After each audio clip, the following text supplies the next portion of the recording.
Why are they upset that Virginia and Kentucky are proposing the idea of nullification of these laws? And the answer is, these states supported those laws. Massachusetts said it was a wonderful and wise thing for the government to pass the Sedition Act, because we got a lot of loose mouths around here saying some rotten things about the government.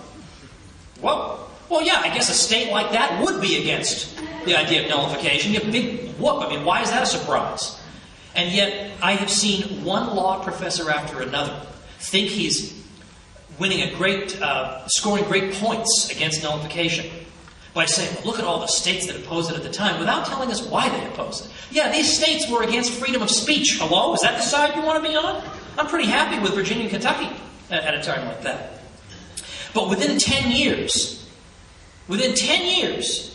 of those Virginia and Kentucky resolutions, what type of language do we hear coming from the New England states? Principles of '98. Oh, this embargo that's being imposed on us is unconstitutional. Our state employees should not give force to it at all or assist in its execution. And on and on. These searches and seizures of our property are unconstitutional, which is probably true. So therefore, we are not going to give any effect to this law and so on. Well, ain't that funny? Isn't that funny? The very people who said this is the greatest outrage against the Republic imaginable were themselves appealing to these principles not one decade later. And then we see this throughout American history. We see these principles referred to again and again. I show this in the book. It's not just South Carolina in 1832-33.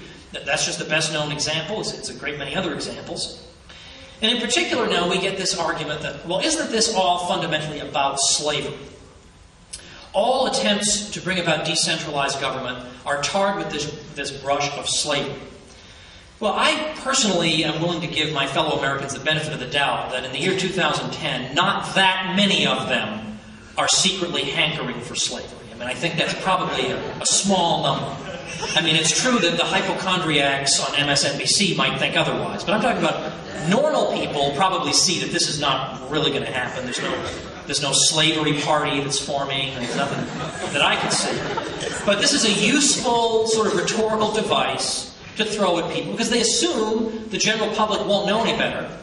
They assume the general public will just say, oh yeah, gosh, I guess this must all be about slavery. Well, as we've just seen, I mean, nothing we've just seen has anything to do with slavery. It has to do with freedom of speech and embargoes and free trade and searches and seizures and other things in addition.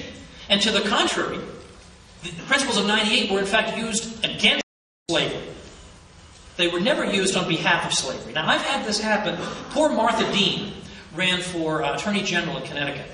And she came right out and said, I support the principles of '98. Now, of course, you are not allowed to say that. This is absolutely forbidden because, again, it's not anywhere along the Hillary Clinton-Mitt Romney axis, so therefore it's not even admissible.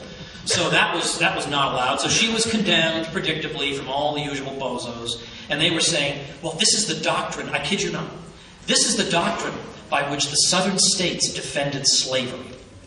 So then I jumped in. I figured, well, this poor woman is getting all this abuse on my account because she read from my book and held it up. It was terrible. So I jumped in. And I said, well, I'm just waiting for you to pick me out a case in American history when it was used to defend slavery. Could you just find me one? I mean, I'll just sit here and wait. And all I need is one. So this should only take a few minutes. Just dig me out one. Of course, there is no answer. The best they could come up with is, well, I'm not joking. They might have used it someday. Yeah, true. The Earth might break free of its axis and go spinning toward the sun, but I'm not going to organize my life around that possibility. So that was the answer. And then we got when South Carolina in 1832-33 resisted certain tariffs that they considered to be unconstitutional, this was actually really about slavery. That's the usual dodge. It's about slavery. That means, okay, we can't actually find the word slavery, but we all know it was about slavery. Okay, but again, when you look at that actual debate, you look at what every northern free trader and protectionist was saying, every southern free trader and protectionist was saying, they were all talking about tariffs and their economic effects. Nobody said a word about slavery. So in other words, nullification was never used against slavery. It might be used at some hypothetical point in the future, but given that the Constitution seemed to, at the very least, connive at slavery and to support it, what the heck would the South have had to nullify? But to the contrary, these principles were in fact used against slavery. So in other words, here we have a principle that was never used to defend it. was in fact used to attack it, and we're told this is the doctrine the southern states used. I mean, that is like straight out of, I don't know, it's like a combination of George Orwell and Kafka or something. Like, I don't know how to describe this, that we live in this world, that people just say these things. So naturally, I've been trying to work on a book, and I keep being interrupted having to write articles against idiots. Now, please understand, I'm not saying anybody who disagrees with me is an idiot. I mean, we can have an honorable disagreement on this. But that stuff, where you're just making stuff up and throwing it at people to try to destroy their reputations, well, that's pretty crummy. So I think I can call you an idiot, legitimately. So when was this idea, when was it used to fight against slavery? Well, it was used by some northern states to fight against the fugitive slave laws. In particular, the Fugitive Slave Act of 1850, which, notwithstanding the Constitution's fugitive slave clause, had provisions in it that were arguably unconstitutional. And in particular, the Supreme Court of Wisconsin declared it to be unconstitutional. And the state repeatedly defied the Supreme Court, defied the whole U.S. government. The U.S. government was stung by the defiance. And it went on year after year. And they cited Thomas Jefferson. They read from the principles from the resolutions of 1798 and 1799. And this is going on in the 1850s. So people say, let me just conclude that point by noting, this is therefore not a Southern doctrine or a Northern doctrine. It's an American doctrine. Now, we've heard it said, though, several objections. One would be, well, didn't the Civil War settle this, right? The Civil War was all about that. This led to the Civil War. I got that all the time. This led to the Civil War. Okay, well, again, let's look at it closely. Did it lead to the Civil War? Perhaps, but in exactly the opposite way that critics believe. And by that I mean this. Obviously, the Civil War had nothing to do with nullification. The South wasn't nullifying federal laws. It was seceding from the Union. And most of the nullification theorists were precisely introducing it as an alternative to secession. So this is not what the Civil War is fought over, but more specifically, look at the South Carolina Ordinance of Secession, December 20th, 1860. What are they complaining about? What are their grievances? One of the grievances is that the North is nullifying too much. That's kind of the opposite of what we hear on television. The North is nullifying too much, and we slaveholders are tired of it.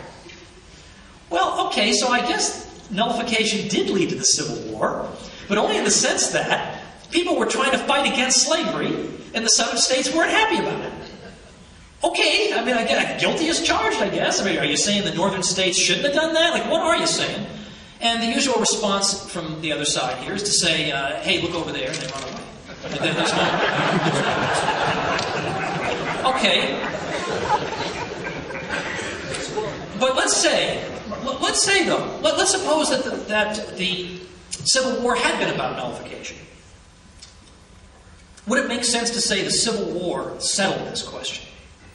Only to the extent that it would make sense to say, I say 2 + 2 = 4, you say 2 + 2 = 5. You beat me up yesterday, so I guess 2 + 2 = 5. How does violence settle a question of philosophy, history, theory, constitutionality? What if the Nazis had won World War II? Would we say, well, I guess that settled National Socialism is the wave of the future? I mean, obviously that would not settle the question. If there are two sides to a story, then there are still two sides to a story. And they ought to be debated rationally. We do not say, because it would be morally grotesque to say so, the Plains Indians, well, wasn't that settled by the U.S. Army? I mean, who would argue like this? That is not rational. We have to argue this using reason and not sort of flippantly. Then we have this sort of objection. Well, what if we have nullification and we'll have some states that are doing some things and some states that are doing other things, and this will be chaotic?